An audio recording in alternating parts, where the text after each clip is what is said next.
शन्नो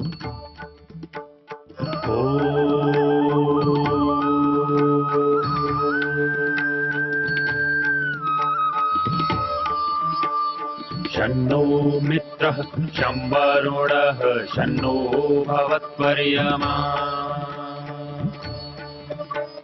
शन्न इन्द्रो बृहस्पतिः शन्नो विष्णुरुक्रमः ॐ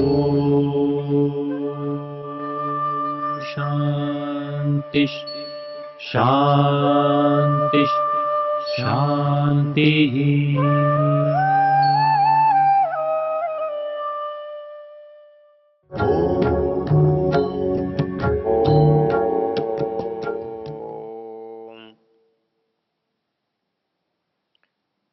आज का हमारा चर्चा का विषय है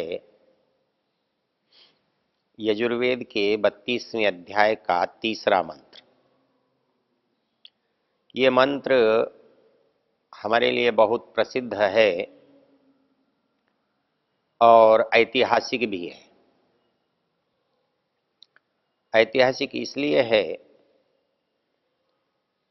स्वामी दयानंद के जीवन की जो बहुत बड़ी घटना है, जिसका उनके पूरे जीवन के जो शास्त्रार्थ हैं उनमें सबसे महत्वपूर्ण शास्त्रार्थ जो काशी में किया गया, उस काशी का सारे शास्त्रार्थ का जो जय पराजय जिस एक मंत्र पर निर्भर था, वो यही मंत्र था।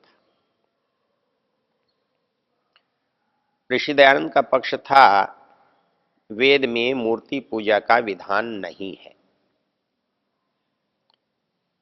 और बाकी सब पौराणिक समुदाय मानता चला आता है कि ये वैदिक है।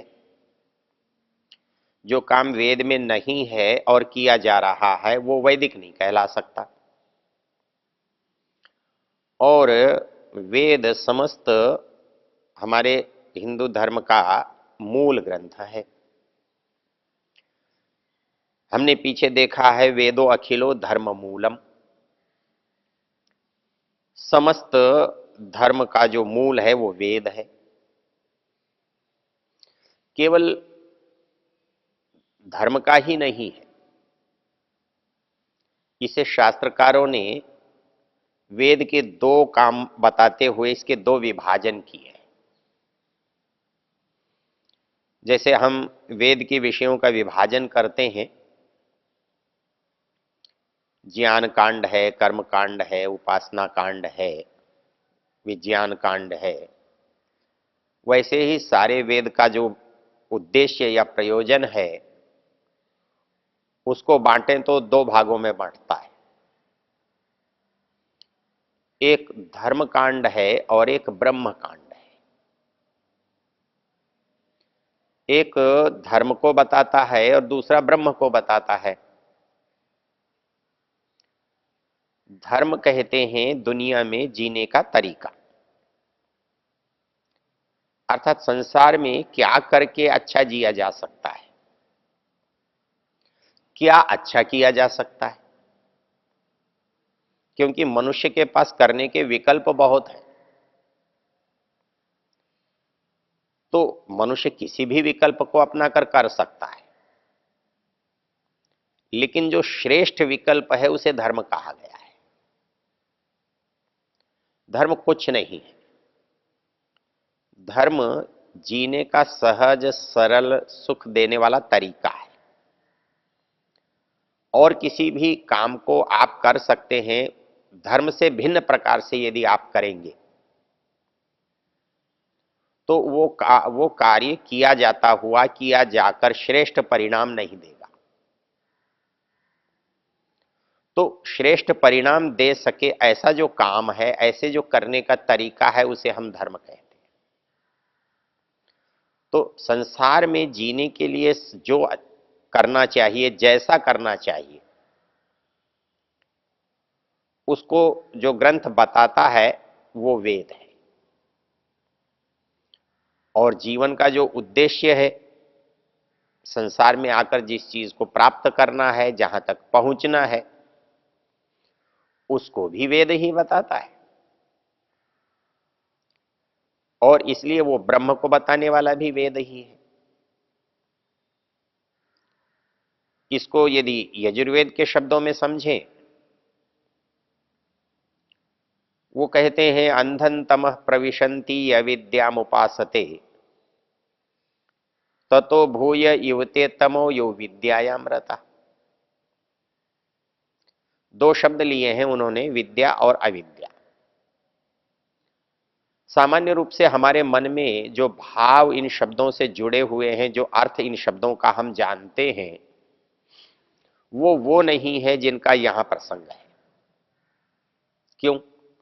यहां तो ये कहा गया है कि अविद्या भी जानने की वस्तु है और विद्या भी। अंधन तमः प्रविशन्ति ये अविद्याम उपासते। अरे भाई, जो अविद्या के अंदर रत हैं, अविद्या के उपासक हैं, अविद्या से जुड़े हुए हैं, वो अंधकार में जाते हैं। लेकिन ततो भूय युवते तमो यौ विद्यायाम रता। जो केवल विद्या में रत हैं, विद्या के उपासक हैं, वो उससे भी गहरे अंधकार में जाते हैं। बड़ी विकट समस्या। ऐसा करें तो भी बुरा और वैसा करें तो और भी बुरा। फिर क्या करना चाहिए? तो कहता है अन्य देवाहु विद्याया अन्यदाहु अविद्याया इति शुश्रूम धीराणम एनस्तद विचक्षिरे।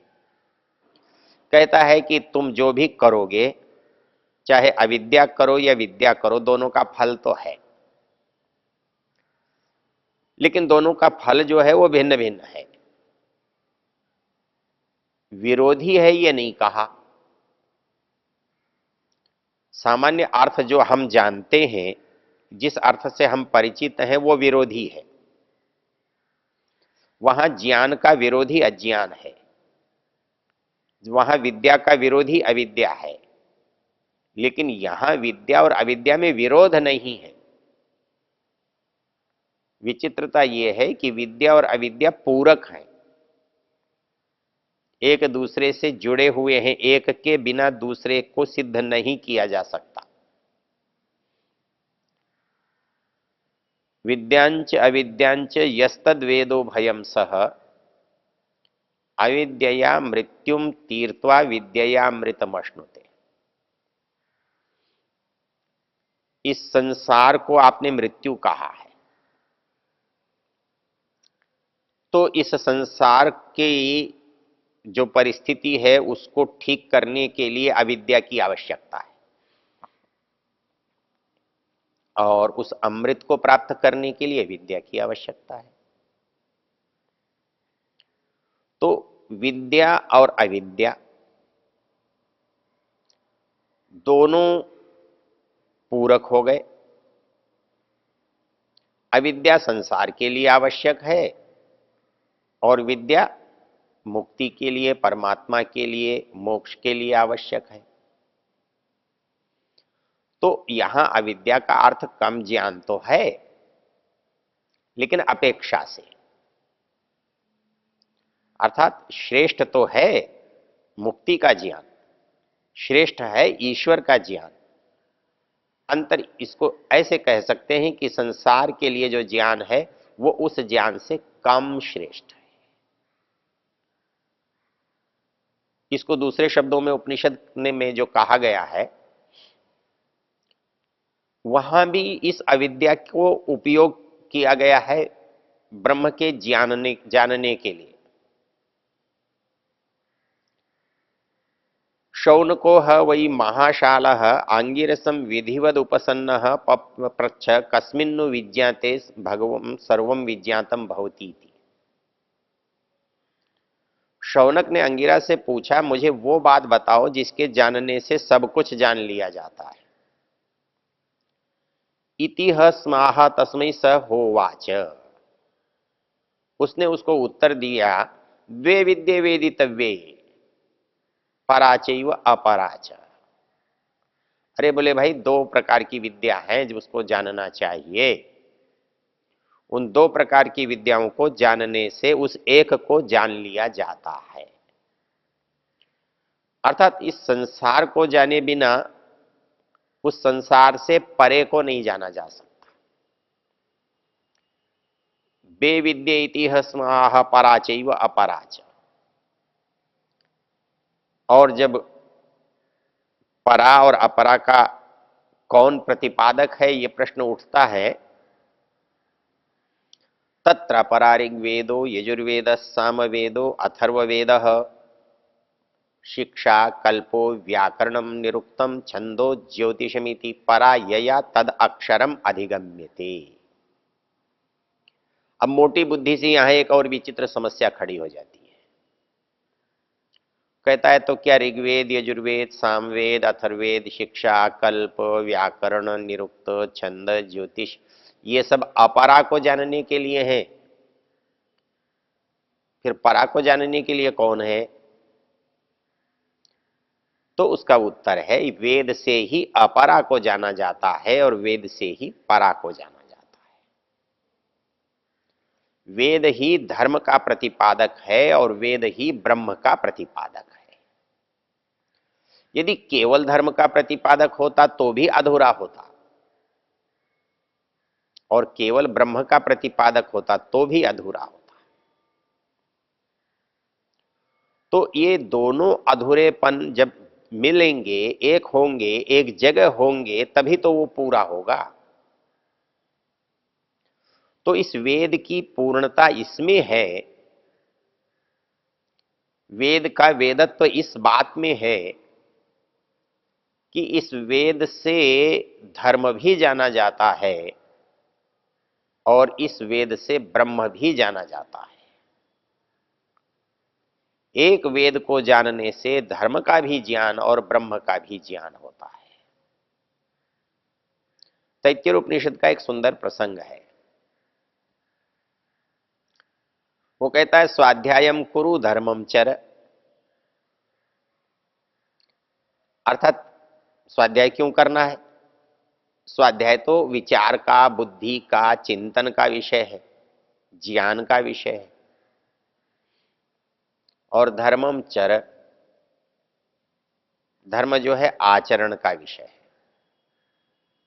चलने का विषय है, करने का विषय है। तो ठीक जानना सत्यम वद है और ठीक करना धर्मम चर है। जो ठीक करता है वो धर्म का आचरण करता है। ऋषि दयानंद की जो सबसे बड़ी विशेषता है, वो जितने पुराने लगते हैं उतने नए हैं और जितने नए लगते हैं वो उतने पुराने हैं। हमें बहुत नयापन लगता है, लेकिन आप शास्त्र को पलटेंगे तो लगेगा कि अरे ये बात तो शास्त्र में बहुत पहले कही हुई है।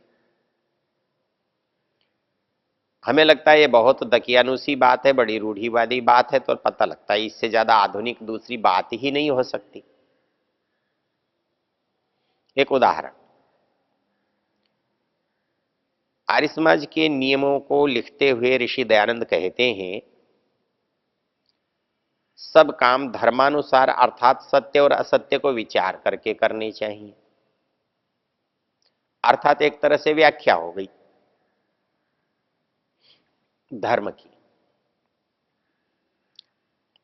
धर्म या अधर्म, सत्य या असत्य, अर्थात इन दोनों में कोई अंतर नहीं है, दोनों एक ही। विचित्र लगता है? ऋषि दयानंद को औरों से आप अलग देखते हो?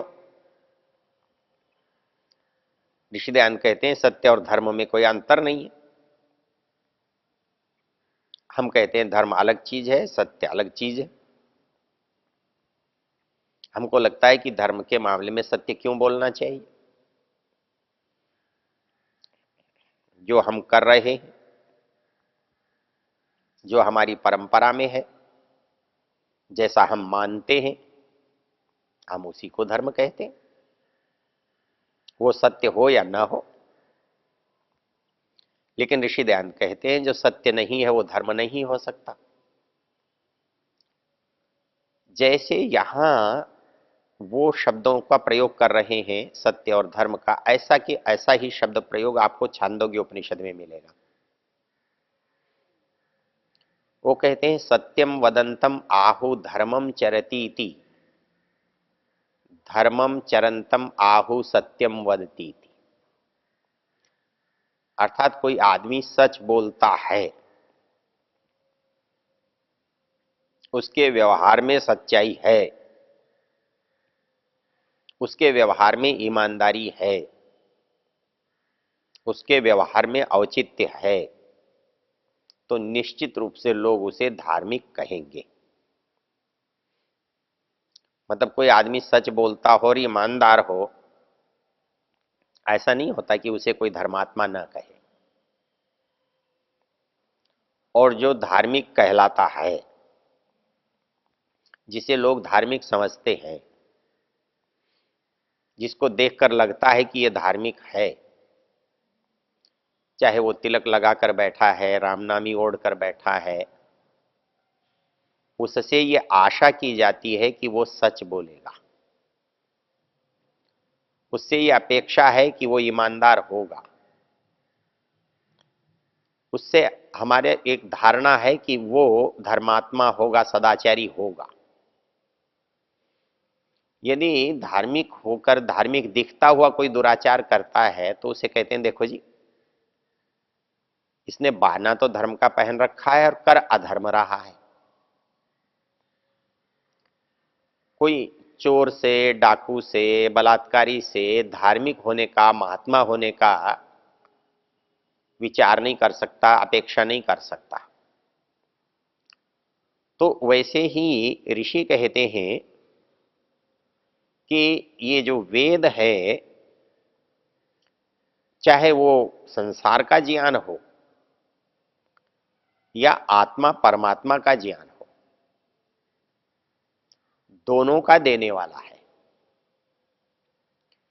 इसके जानने से हमारी सांसारिक समस्याओं का भी समाधान होता है और इसके जानने से हमारी पारमार्थिक आत्मिक आंतरिक समस्याओं का भी समाधान होता है। इसलिए और किसी उपाय से ये काम नहीं हो सकता। एक बड़ी सुंदर पंक्ति है, प्रत्यक्षेणानुमीत्या वा यस्तुपायो न विद्यते एतम विदन्ति वेदेन तस्मात् वेदस्य वेदता। बोले वेद का वेदत्व तो क्या है? बोले दुनिया में जानने के जो तरीके हैं, एक तो है प्रत्यक्ष, एक है अनुमान। जहां दोनों न चले वहां क्या करो? प्रत्यक्षेण अनुमूत्या वा यस्तुपायो न विद्यते। जहां हम करके देख नहीं सकते, देख करते हुए नहीं देख सकते, होते हुए नहीं देख सकते, देखकर हम समझ नहीं सकते, जहां अनुमान भी हमारा काम नहीं करता, क्योंकि अनुमान जहां काम करता है प्रत्यक्ष पर ही करता है, तो फिर किससे माने?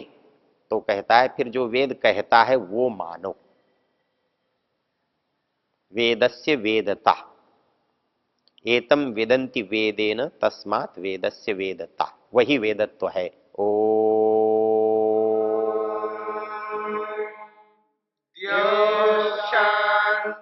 शान्तिरन्तरिक्षं शान्तिर्पृथिवी शान्तिरापः शान्तिरोषधयः शान्तिः वनस्पतयः शान्तिर्विश्वे देवा शान्तिर्ब्रह्म शान्ति सर्वं शान्ति शान्तिरेव शान्ति क्षमा शान्तिरेधि।